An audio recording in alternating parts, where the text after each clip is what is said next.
अस्सलामुअलैकुम। मैं आज आपको एक बिल्कुल नई सीरीज में खुशामदीद कहना चाहता हूं जिसका आज हम आगाज करेंगे। एक बहुत अहम नजरिए के साथ। ये तस्लीस का नजरिया है। कम से कम इस पर इस्लामी नुक्ता नजर का मुआजना करेंगे और फिर ये भी देखेंगे कि किताब मुकद्दस इसके बारे में क्या फरमाती है। जैसा कि आप देख सकते हैं, मैं खुद एक साबिक मुसलमान हूँ। मेरा ताल्लुक सऊदी अरब से है और मैं अपने मुसलमान दोस्तों के लिए चाहूँगा, और ख़ास तौर पर अगर आप कोई ऐसे शख्स हैं जो अरबी नहीं बोलते, क्योंकि ये आपकी मादरी ज़ुबान नहीं है, तो उम्मीद है कि ये सीरीज़ ख़ास तौर पर आपके लिए फ़ायदेमंद साबित होगी। बतौर मुसलमान मैं ये मानते हुए बड़ा हुआ था कि मसीही 3 खुदाओं को मानते हैं, और फिर देखें, कुरान कहता है कि मसीहियों ने खुदा को 3 से 1 बनाया, या उन्होंने उसे बुनियादी तौर पर 1 से 1 तिहाई बनाया। तो 1 तिहाई खुदा बाप और 1 तिहाई खुदा बेटा। और इस्लाम दरअसल इससे आगे बढ़कर कहता है कि तस्लीस दरअसल खुदा बाप, खुदा माँ और खुदा बेटा है, क्योंकि रूहुल कुद्स कम से कम कुरान की तालीम में कोई और नहीं बल्कि फरिश्ता हजरत जिब्राइल हैं। लिहाजा मैं उम्मीद करता हूं कि इस सीरीज की अगली चंद इकसात में हम तस्लीस के अकीदे के लिए किताब मुकद्दस की बुनियाद का जायजा लेंगे, और ये नजरिया एक ऐसा नजरिया क्यों है जो किताब मुकद्दस से सिखाया जाता है। ये किसी इंसान या किसी मुसन्निफ या किसी ऐसे शख्स की इजाद नहीं है जिसने इस इस्तिलाह का इस्तेमाल किया हो। इस हकीकत के बावजूद कि किताब मुकद्दस में तस्लीस की इस्तिलाह मौजूद नहीं है, तो इसका ये मतलब नहीं कि तस्लीस एक अकीदा नहीं है। बिल्कुल वैसे ही मिसाल के तौर पर लफ्ज़ तौहीद है जो कुरान में मौजूद नहीं है, लेकिन इसका ये मतलब नहीं कि तौहीद अकीदा नहीं है जिस पर मुसलमान यकीन रखते हैं। देखें, मैं इसकी वजाहत करना चाहता हूँ। आइए सफ़र का आगाज करते हैं। तस्लीस का तस्वुर एक खुदा की इबादत है, और यही नजरिया है एक खुदा जिसने अपने आप को कलाम इलाही में 3 अलग अलग शख्सियात में जाहिर किया। अब मैं जानता हूं कि ये पेचीदा हो सकता है, लेकिन ऐसा ही होना चाहिए।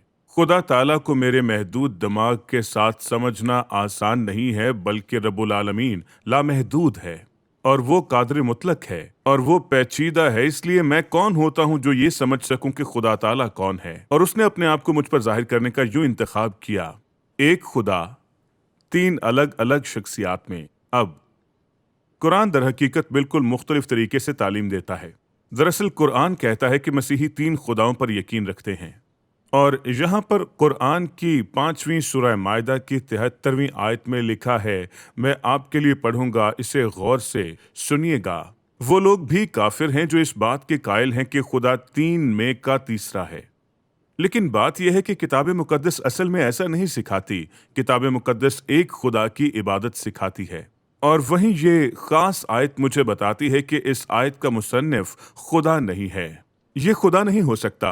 अगर खुदा मुझ पर किताब मुकद्दस में 3 अलग अलग शख्सियात में एक खुदा के तौर पर जाहिर होता है, और अगर वो वाकई कुरान का मुसन्निफ है, तो वो इस तरह की कोई चीज़ कैसे भूल सकता है या इस तरह का दावा कर सकता है जो किताब मुकद्दस की तालीमात के बिल्कुल खिलाफ है। लिहाजा हम जनाब मसीह के मानने वालों के तौर पर 3 खुदाओं की प्रस्तिश नहीं करते, क्योंकि अगर हम 3 खुदाओं की इबादत करते हैं तो ये वाकई खुदा के खिलाफ तौहीन है, और ये बुनियादी तौर पर बुत परस्ती है। और इसके अलावा ये कि किताब मुकद्दस ऐसा नहीं सिखाती। और मैं आपके लिए इसको आसान अल्फाज में बताता हूँ। मिसाल के तौर पर एक ग्राफ है जो मुझे बहुत मददगार साबित हुआ, और उम्मीद है कि ये ग्राफिक वजाहत बुनियादी तौर पर आपके लिए भी मददगार साबित होगी। हम बुनियादी तौर पर जनाब मसीह के मानने वालों के तौर पर किताब मुकद्दस के मुताबिक एक खुदा की इबादत करते हैं। ये तौहीद है। हम 3 खुदाओं या 2 खुदाओं या 4 खुदाओं की प्रस्तिश नहीं करते, क्योंकि ये शिर्क है। किताब मुकद्दस ये नहीं सिखाती। और इस एक खुदा ने अपने आप को 3 अलग अलग हस्तियों, बाप, बेटे और रूहुल कुद्स में हम पर जाहिर किया।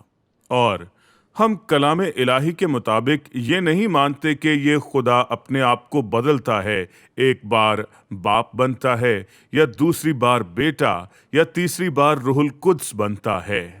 क्योंकि अगर ऐसा हो तो हम इसे मॉडलिज्म कहते हैं, जो कि कुफर है। ये एक बिद्दत है। ये किताब मुकद्दस की तालीमात नहीं। इसके अलावा इस एक खुदा की जिसकी हम इबादत करते हैं, जिसने अपने आप को 3 अलग अलग हस्तियों में हम पर जाहिर किया, ये तीनों अलग अलग हस्तियां बराबर हैं, वो अबदी हैं, یعنی ہمیشہ کے لیے ہیں اور وہ قادر مطلق ہماگیر خدا کی تمام فطرت اور صفات میں شریک ہیں۔